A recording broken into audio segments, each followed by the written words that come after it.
Add-on solutions. Add-on desires. Hello my dear students, welcome to Add-on Solutions. In the last few classes we have discussed about Newton's laws of motion, I mean to say law of conservation of linear momentum, and also in the last video we have discussed about impulse, and we have already seen and we have also seen some worksheets based on law of conservation of momentum and impulse. Now the next topic that we are going to discuss today, the topic that we are going to start today is Newton's laws of motion. You know, Newton's laws of motion is an important chapter in mechanics, a very important chapter. In this chapter itself we will discuss about friction. Okay dear students, what are Newton's laws of motion and what does it tells us? All these things we are going to discuss in this class. Now what we are going to see, you see here, Newton's laws of motion synopsis 1. You know, in every video we used to see synopsis followed by a worksheet. Here what is the synopsis? Let us see what is force. Okay, most people have an idea of force. Okay, people think of force in different way. Okay, so here see, consider for instance a book lying on a horizontal table. We know that force must be applied to the book to move it along the table. That means if a book is placed on the table and if you want to move it, you need to apply some force on the table, either directly or indirectly. That means directly means you are applying the force directly on the book, or you have attached a string to the book and you are applying force on the string. That is called indirectly we are applying force on the book. Directly or indirectly you have to apply the force in order to move the book. So here you see, force may be applied directly to the book by pushing it or indirectly. For example, a string attached to the book and pulling the string.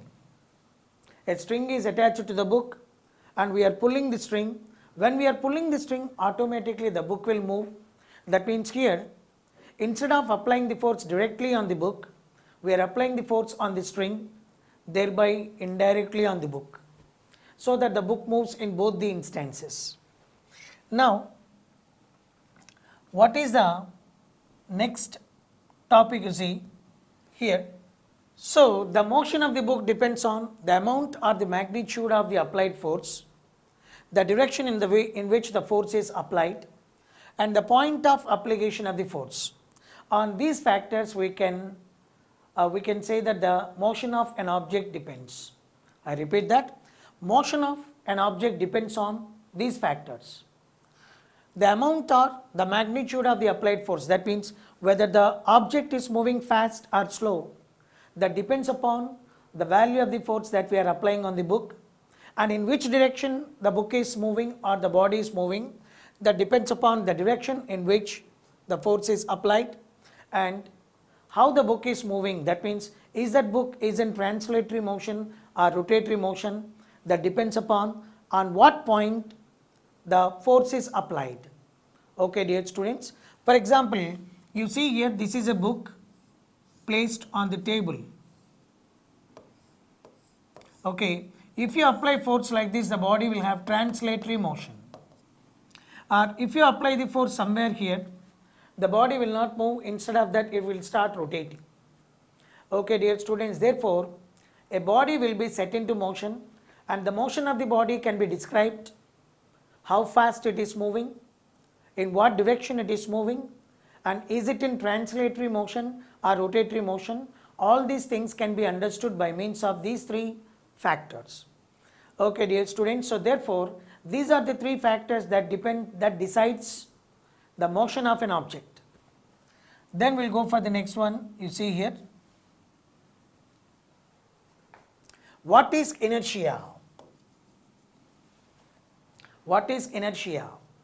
For example, a fan is rotating, let us say a fan is rotating, it is in rotatory motion or it is in motion. When you switch off or when you cut the power, what happens to the fan? Will it comes to rest immediately? No, it will not come to rest immediately, but it will rotate for some more time. Even though there is no power supply, the fan will rotate for some time and finally it comes to rest. That means the state of a body cannot be changed at once. For example, you are going on a bike, suddenly you applied the brakes. Will the body comes to rest at that instant? No. The body will skid for some distance and then it will come to rest. Because a body in motion cannot be brought to rest, or a body at rest cannot be brought into motion suddenly. It will take certain time. That inability of a body to change its position or change its motion is called as inertia. I repeat that. What is inertia? The inherent property of a body, or you can say the inability of a body to change its motion or state of rest is called inertia. Let us say the definition. Inertia is the inherent property of all bodies. You see here, my dear students, inertia is the inherent property of all bodies because of which inertia is, see these dear students, because of which they cannot change their state of rest or uniform motion along a straight line on their own. I repeat this statement. Inertia is an inherent property of all bodies because of which they cannot change their state of rest or uniform motion along a straight line by its own. A body in straight line continues to be in the straight line.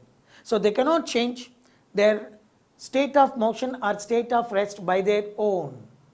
That inherent property of or the inability is called as inertia. Now you see, Galileo was the first to establish that no force is required to keep a body moving uniformly in a straight line. That means if a body has to move with uniform velocity, there need not be any force acting on the body. Our net force acting on the body is zero. I repeat this. Galileo was the first scientist to put forth that if a body has to move with uniform velocity, or if a body is in uniform motion, it requires no force acting on it. That means no force should act on that body. If the body is moving with uniform motion, or if the body is moving with uniform velocity, there need not be any force acting on that body. Okay.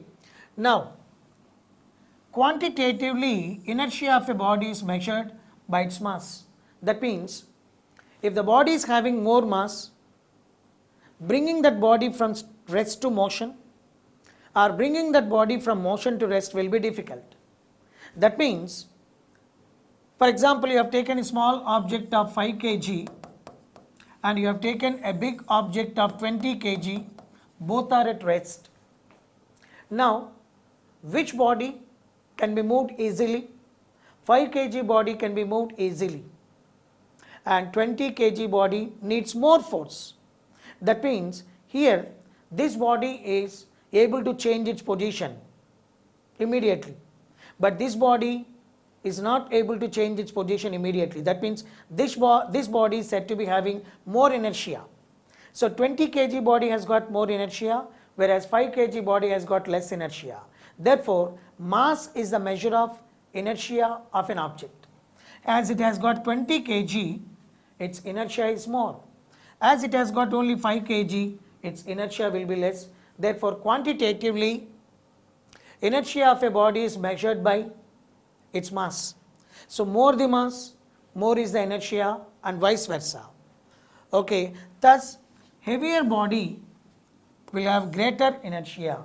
Heavier the body, greater is the inertia for the body. Okay, dear students, I hope you understand what do you mean by inertia. What is inertia, my dear students? A body at rest cannot change its position immediately by its own, and a body in motion cannot change its position. That means a body in motion cannot come to rest immediately by its own. So this inability of a body to change its motion or rest is called as its inertia. Okay, a body is having more inertia means it has got more mass and vice versa. Okay, dear students, then we'll go for the next point. You please see what are the different types of inertia. What are the different types of inertia? There are three types of inertia, my dear students: inertia of rest, inertia of motion, and inertia of direction. Okay, I'll give you an example for this. You see, first one is inertia of rest. What is inertia of rest? You see, inertia of rest is the inability of the body to change its state of rest by itself. That means a body is at rest and suddenly the body cannot change its position of rest, or a body at rest cannot be brought into motion suddenly by its own. For example, see here, what is the example for that?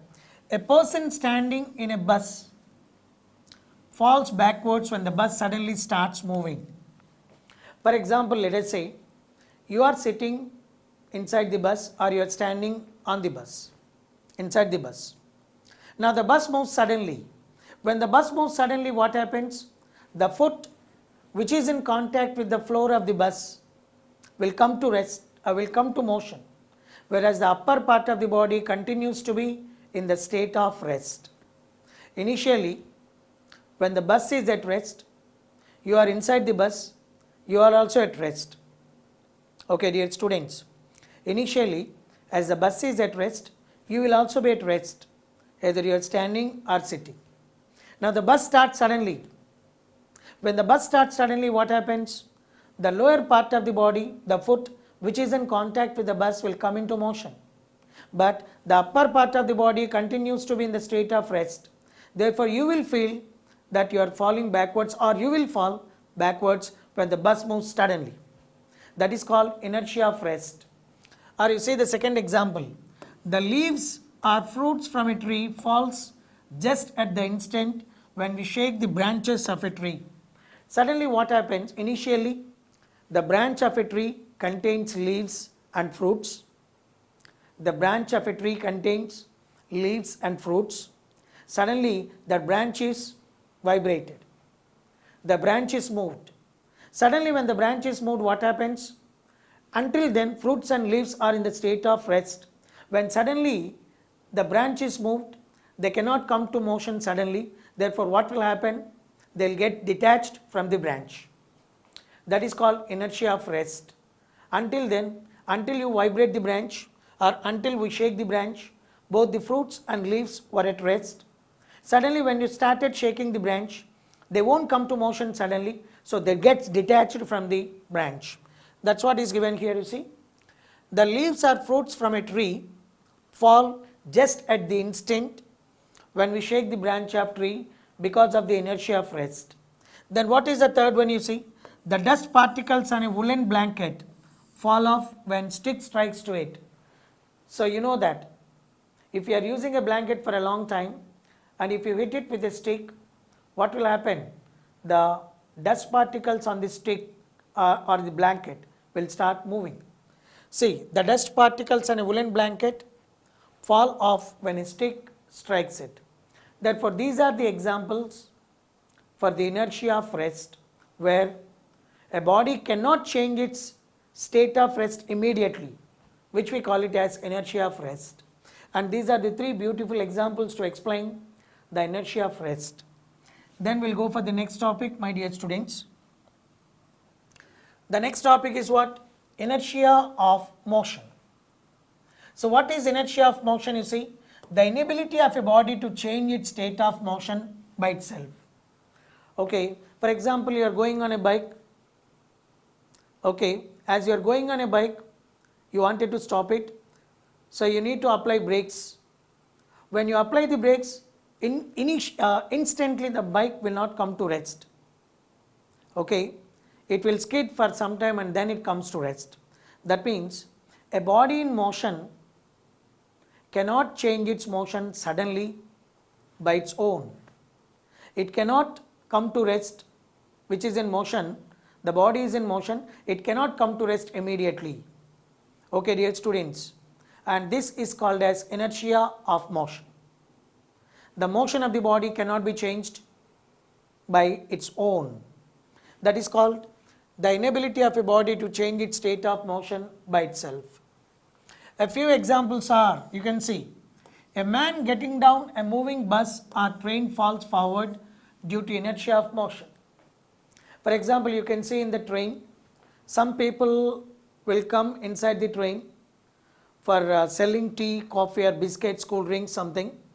Those people, you observe them, when they get down from the train, will they come to rest immediately? No, they won't come to rest.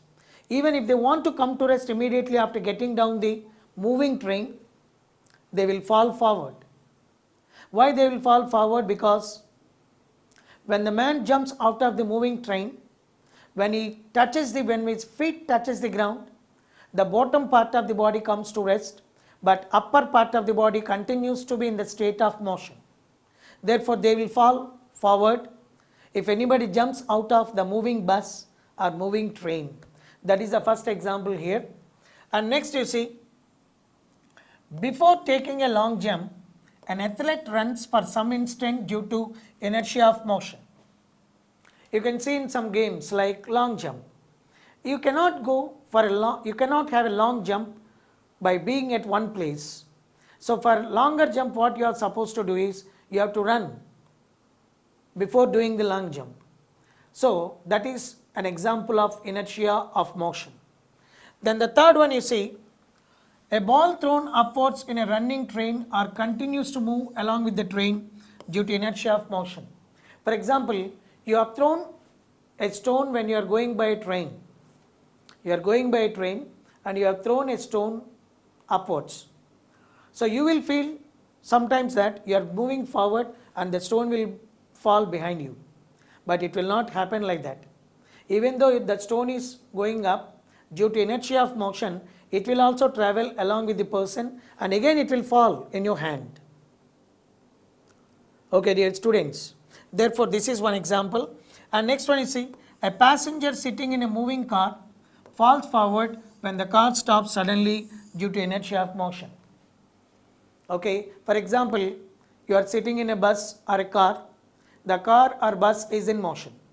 Suddenly, the car applied brakes or the driver of the car applied the brakes, then car comes to rest. So the bottom part of the man or your bottom part will come to rest immediately, but the upper part of the body continues to be in the state of motion, so you will fall forward. So this is about inertia of motion. Now we will go for the next topic, that is, you please see this. Add-on solutions. Add-on